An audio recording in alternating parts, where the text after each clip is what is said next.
Hey gang, just coming at you with a quick thing. Got something. Got a little box here from Untitled Japan.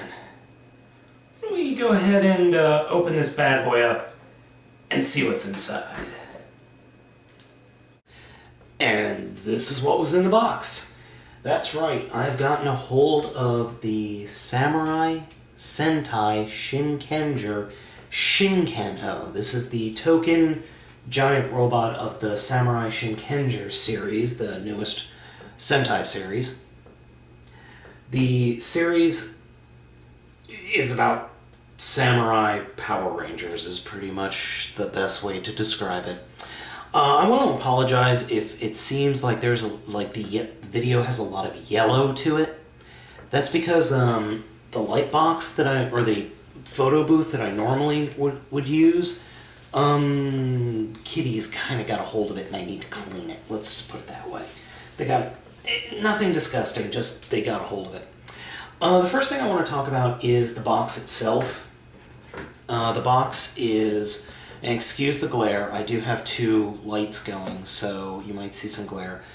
The box is really colorful. I mean, we don't get this in America all that much. It's really colorful, it shows all the features, shows the figure, shows everything, and I guess these are all the warning labels.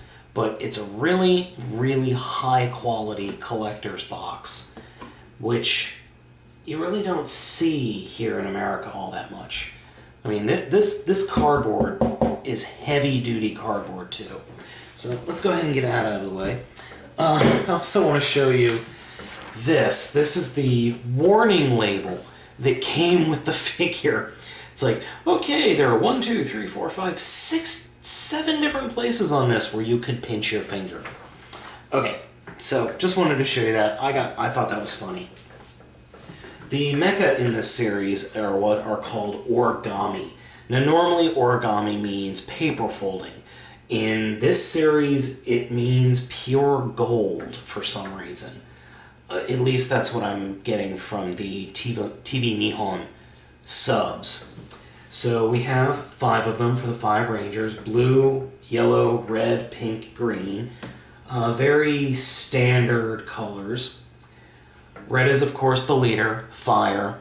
Blue is, the second in command. He's water. Green is kind of the aloof one. He's wood. Then we have yellow. She's earth. And pink is heaven. Heaven. I think they mean sky, but they're using the term heaven here, so oh well. Now, as you can kind of guess by the different sizes, main body, feet, arms. The cracking you keep hearing is my chair. I need to get a new one. It does come with a few accessories. The first one is a accessory that will be a shield and can fit on both arms. It has a disc that spins.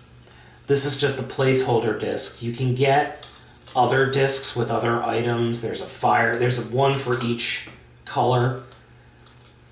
I'm not really sure what it does, but in the show, in their swords, they hold their swords and then they spin this thing and then they get their token weapons.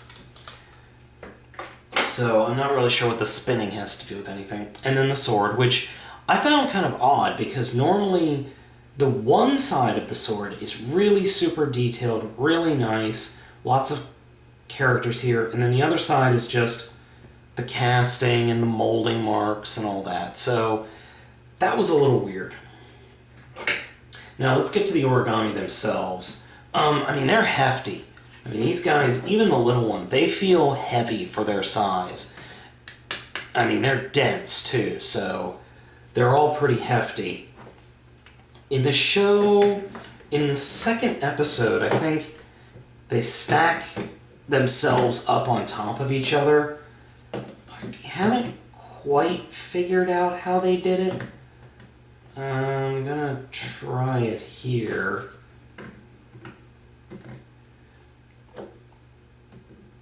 Close enough. Oh, I think it was actually like this. Somehow.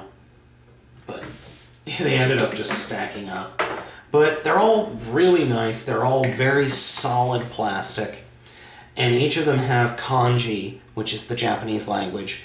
And these actually mean wood, earth, heaven, fire, that sort of thing. Now they can each convert into animal modes. So I'm going to zoom in here and just show you the conversion on all of these.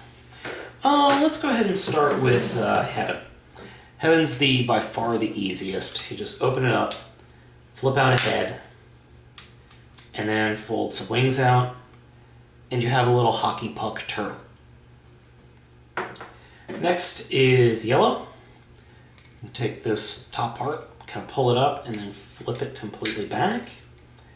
Open the whole thing up, split the top, and then rotate the arms forward, and you got yourself a little monkey. Let's go with green next. Green's actually my favorite. I just like it a lot. So we're going to start by getting our fingers on the sides here and rotating those out and getting our fingers here, rotating these. Then we take the whole unit, slide it, take the back and flip it like that. And we fold out the head and we got a bear. A very, very loose bear. Next we're going to do blue. And this one's a little weird, so I'm going to fold that up, I'm going to fold that out, and then rotate the head around. And take the whole thing and open it up, turn it over, and here we have a dragon. Now his mouth and the mouth of the bear can open, but I just didn't do it.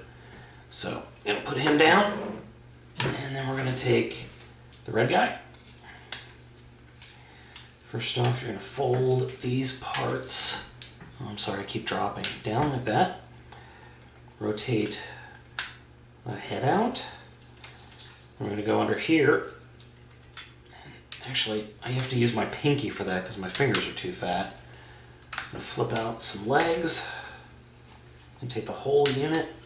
Just kind of bust it in half, rotate it around, and there we've got a lion.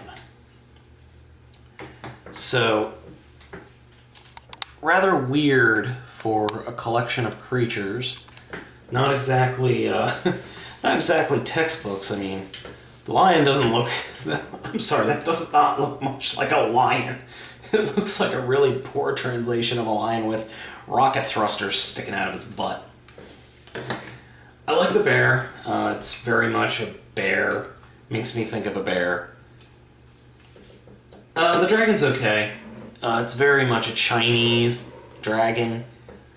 I guess you could consider it a Japanese dragon as well. I'm not too familiar with the lore on either one. I love the little monkey. I just find the little monkey just really funny. And then we have a hockey puck for a turtle. Okay, so as a whole, I really like to display them in the origami mode because I think it just looks neat. The animal modes they're okay. I mean, they're passable. They're not bad. So let's go ahead and get them transformed into the full mode. So we'll start with the bear, and that pretty much is just folding up the legs and then taking the head and rotating it like that. So we have that. Now, you kind of have to put him off to the side because there's no, other than just these points, it's not really sitting on anything, so it'll fall over really easy. Let's go ahead and take the dragon next. I'm going to reach back here and pull this piece off. We'll use this later. And then we're going to kind of fold it in on itself. Rotate the butt up like that. And then kind of just, you really have to play with it. I've only done this a few times, so, there we go. You have to kind of fold it down and then rotate the head completely 360 in like that to form that leg. So he kind of he just collapses back in upon himself. And he's actually really sturdy, so we'll just put him off to the side. Next we'll take the monkey and we'll just fold, gotta get in line, the arms up, turn it over. That's it. Turtle, pretty much the same thing. Just open it, fold it out, fold the head in, fold the fins in, and take this part and turn it completely around, and there we go. And then of course the red guy is going to be the most complicated because he forms the torso. So the first thing we're going to want to do is actually kind of revert him back to the origami form and fold the back legs in. And then we'll actually split these apart and put them down like that. Then we'll take these pieces and rotate them in thusly. Oh god, I said thusly. Then we'll take the whole section and swing it down, snap it in, and then rotate these parts back. So let's go ahead and get them put together. Dragon is the right leg. Oops, I actually have these completely wrong. I turned them the wrong way. So dragon, bear,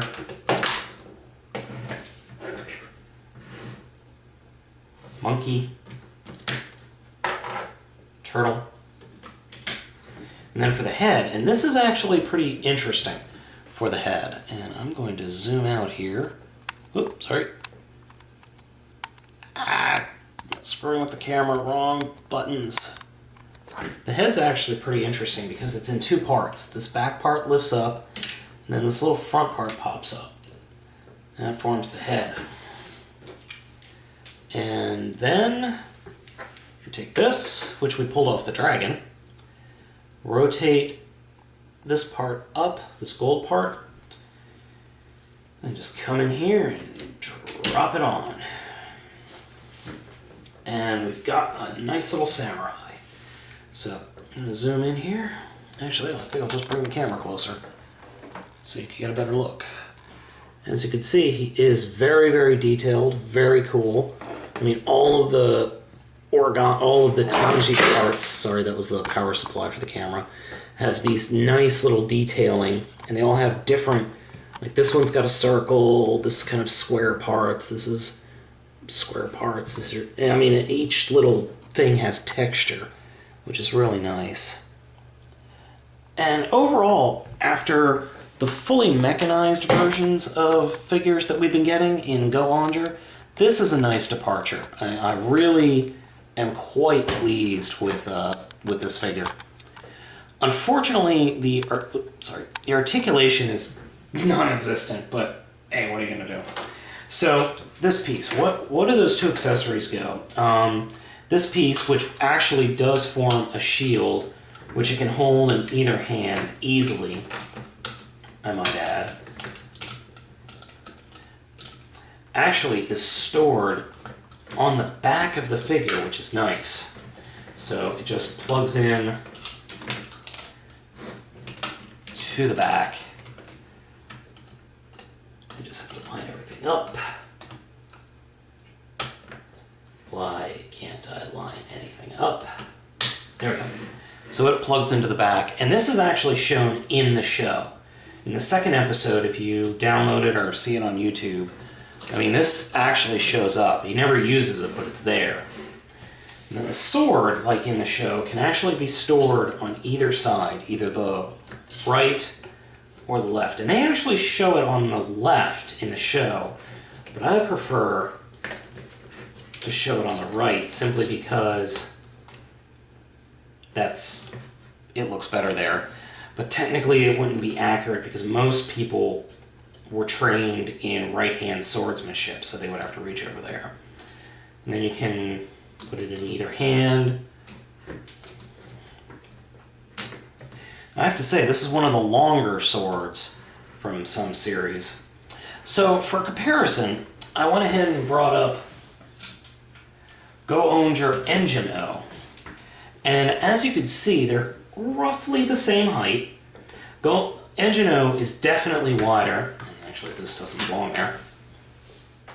Bollinger is definitely wider. His sword, however, if I can find it,